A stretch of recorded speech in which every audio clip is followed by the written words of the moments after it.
Hello Ruby Lane and welcome back to the Dolly Cam. It is Rachel and we are here live at the Victoria and Albert Museum in London.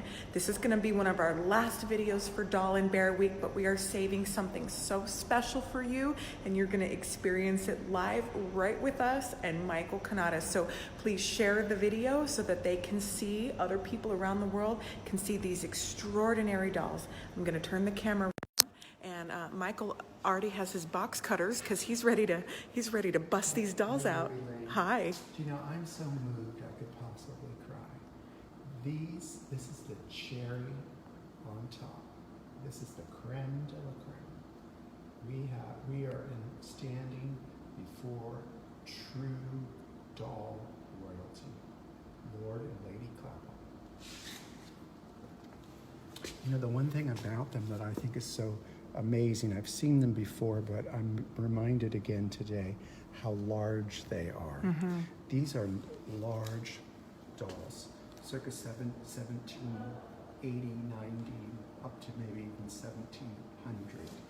And what's so special about them is they have the most complete outfits from that period that exist, meaning they have everything.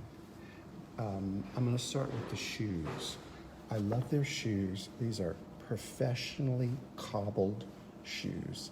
These are not some little dolly shoes. These were made by a shoemaker. And what is very interesting, in our little museum, we have a doll that was also from the same family of these dolls that spent 200 years in a drawer, and they have the same kind of cobbled shoes. So these had to be ordered. So we're going to start with the shoes. Basically, they're very similar, his and hers. Hers are just feminized. Then I think what I'm going to talk about too, which is very, very interesting, is for people that don't know about lace, the earliest lace that was made out of metallic gold, silver, bullion. And if you look at the trimming on her dress, it has gold lace. But it's very interesting. It was used very, very sparingly. Look at that. And then she has her silk of her robe is imported. So this was, even at that time, they were importing silk from the Orient. Very, very beautiful, mellow color.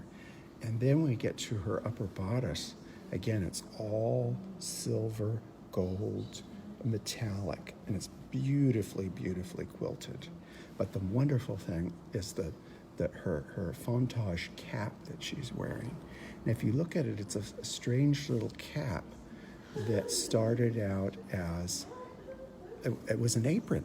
Mm-hmm. And one of the Louis, the Sun King, was visiting his girlfriend, and she didn't have a headdress. So she took her apron and put it on her head. So if you look at it, it kind of looks like an apron that's been turned upside down, which is what it was. But the beautiful lace work of the streamers hanging down, and of course her wonderful wooden face. And then those of you that don't know, that the hands were many times made out of spoons. And if you look at the shape of her hand, it's very much like a spoon. Look at that. They're so you could, wonderful. you know, the carver could save a lot of work by buying a cheap spoon and going in and carving out the fingers. But this is a wonderful doll. Look at the little pillow her feet are resting just on. Just fabulous. We're going to go around. She's fantastic. So that our viewers can get a side view of these Look at miraculous dolls. They're at just that side profile. And the chairs even are just fantastic. The coloring of the skin is, the ideal thing would be to have a very, very pale complexion. And then they would highly rouge their cheeks. So that is almost a very dolly-like look, but that was what was very, very popular. But you know what? He is my man. There are many pieces of this era of clothing for women that have survived. But he has the most male clothing intact. He has everything. This is just a miraculous miracle. Again, look at the silver bullion for his waistcoat, the incredible buttonholes. And what I think is interesting is they're not to scale doll buttons and buttonholes because they didn't have miniature buttons necessarily for dolls. They used what they had. But beautifully work on the buttonholes, the beautiful little neck ornamentation. It's almost like our scarves today. And natural colored wig, beautiful tricorn hat. He is a superstar in the world of dolls. And then what I think is a miracle is his waistcoat is wool, like a wolf, almost like a wool felt. And it's really and it's in, yeah, it is. There's no holes. I mean, just look at this, everybody. It's really just in perfect condition. But here's one of the other things about him that is so spectacular is these dolls came out of a home, and for 200 years they laid in a drawer, and they survived that way. And there were other dolls, like we have one of the family's dolls that were in that same drawer. But there were other things besides just dolls. There were their accessories. So here we're going to look at these. This is Lady Clapham's nightgown.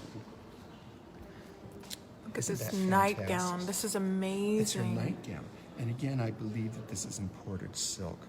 But here is the thing that is so amazing. This is her mask. No. Yes. Her sleeping mask? No, this was a mask that was really utilitarian. You would wear this mask if you were out in the sun or out in the light because you wanted to keep that complexion to be very, very pale.